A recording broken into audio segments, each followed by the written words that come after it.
On poursuit ce rendez-vous en retrouvant, comme on le fait régulièrement sur cette antenne, Jean-Louis Montagu. Bonjour. Bonjour Monsieur Gadeau et merci encore à Liberté FM de nous offrir cette plateforme dédiée au patrimoine.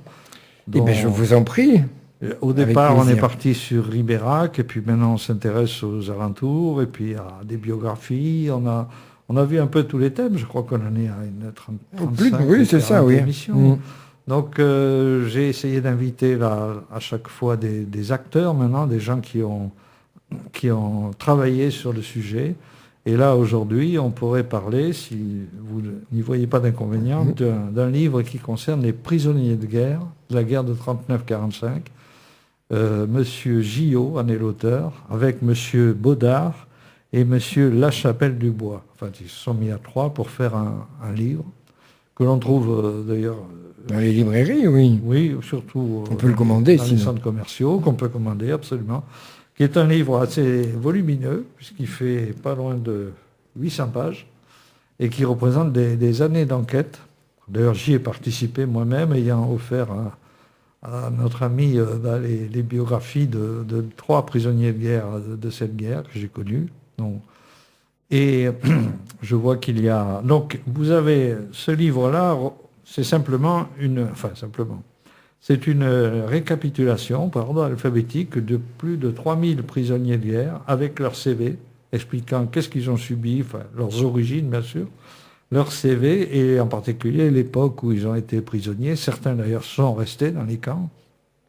D'autres étaient dans le cadre du service du travail obligatoire, hein, vous savez, inventé par Laval pour compenser, soi-disant contre un retour des prisonniers. On en a envoyé d'autres, des prisonniers militaires, j'entends.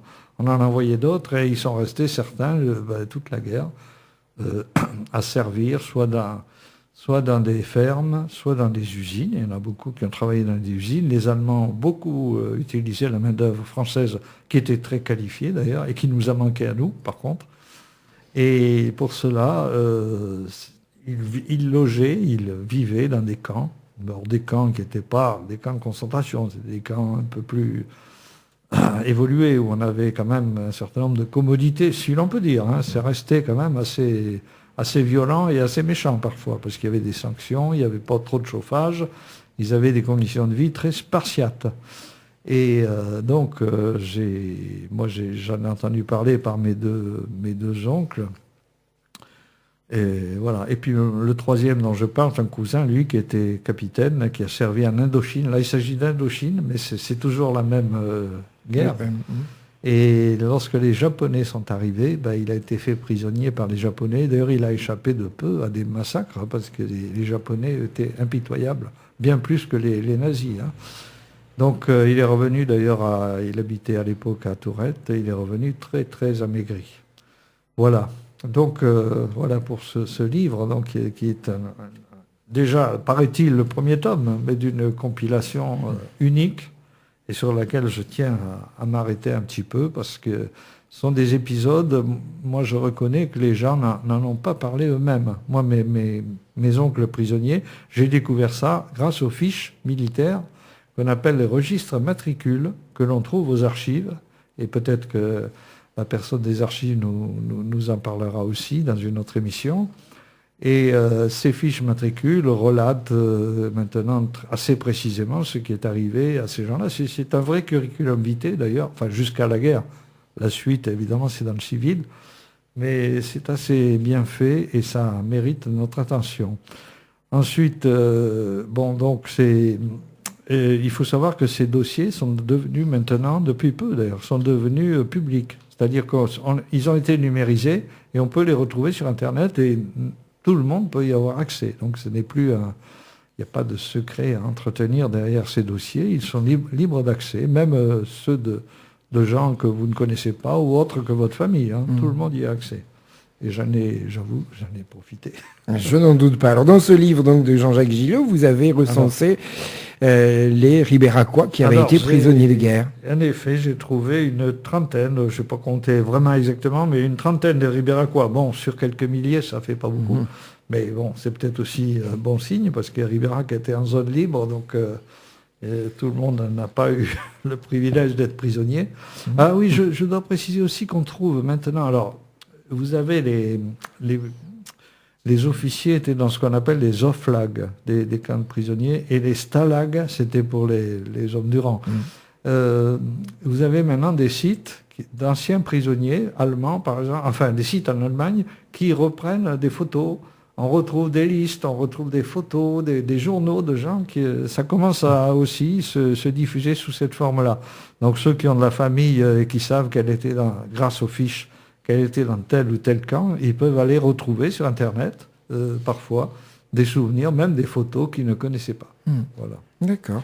Alors, comme vous me dites, il n'y a pas que des Ribéracois, enfin, bien sûr, il y a tous les départements. Mais oui, bien sûr. Et on trouve aussi des personnages célèbres, surprenants, comme Jean-Paul Sartre, qui est de la famille aussi du côté de Sarlat, je crois, et qui est cité. Et puis, vous avez un double maître, le fameux Urbanovic, que M. Gillot et M. Lagrange, d'ailleurs, à l'époque, avaient parfaitement... Qui avait consacré un ouvrage, oui. Deux même, parce qu'il a réédité il y a peu, effectivement. Et là, il le décrit en 3 pages. C'est remarquable, parce que ça a été un tortionnaire. J'ai un grand-père qui a eu le privilège, entre guillemets, de passer devant sa juridiction, et qui en a échappé de peu. Donc, c'est un livre qui peut être passionnant. Bon, évidemment, on ne peut pas lire toutes les biographies, et j'aimerais que M. Gillot nous fasse part de celles qui sont les plus intéressantes, parce qu'il y a aussi les gens qui étaient dans les camps, il y a eu aussi, et ça c'est plutôt M. Cadroage qui en parle, il y a eu des évadés, c'est-à-dire des gens qui sont évadés, qui ont retraversé la France, qui sont arrivés en Espagne. Il faut voir le récit qu'il en fait, c'est aussi passionnant, pour rejoindre l'Angleterre ensuite.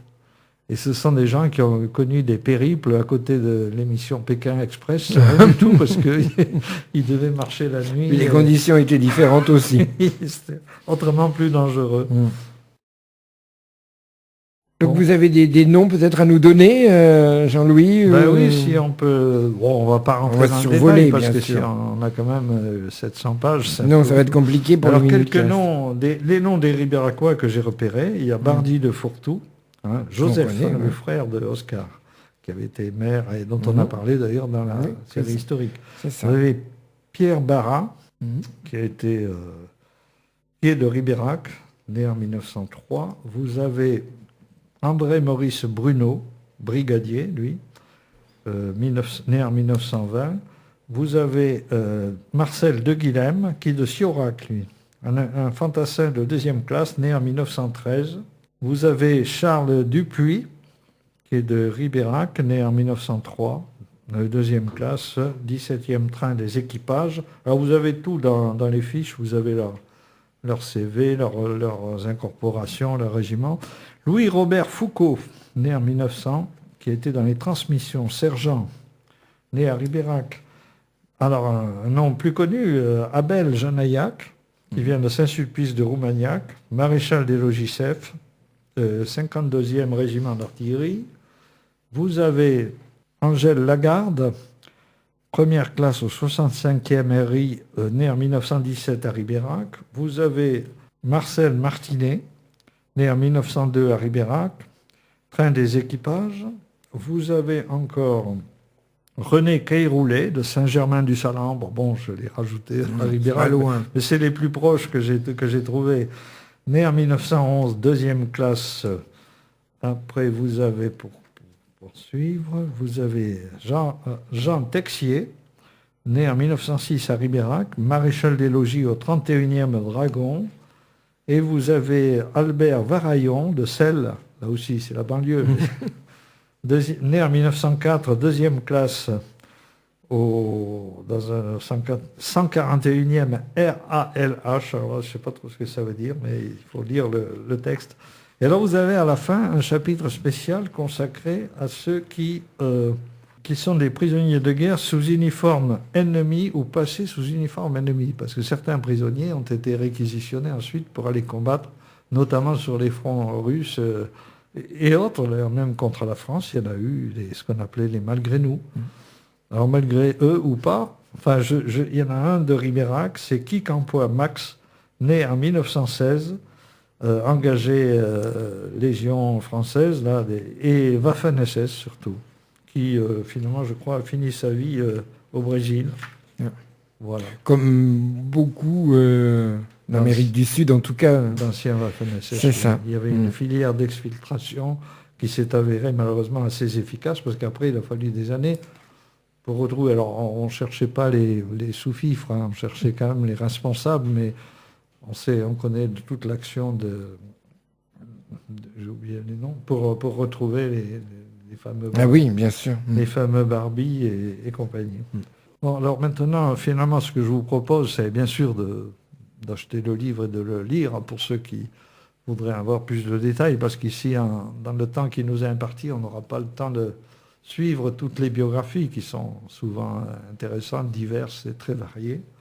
Mais je vais prendre un seul exemple pour vous montrer pratiquement à la lecture comment ce livre est constitué. Il s'agit de Dupuis Charles Siquer, né le 16 avril 1903, deuxième classe du 17e train des équipages.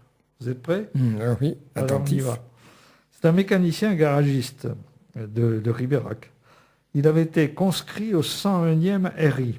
Il a été rappelé le 7 septembre 1939, d'abord versé à la 810e compagnie de son arme d'origine, donc le train. Et il est fait prisonnier à Anost, en Seine-et-Loire, le 17 juin suivant. Donc je suppose que c'est pendant la fameuse débâcle où il y a eu le recul général des armées françaises. Mon père y était d'ailleurs. Et il y a eu des prisonniers. Son camp ne fut pas précisé lors de la signalisation de septembre, mais il a abouti au Stalag 3B, à Fürstenberg, en Brandenbourg. Alors c'est là que je conseille à nos fidèles auditeurs de parfois regarder s'il y a un site des anciens du Stalag 3B. Normalement, ça doit maintenant exister.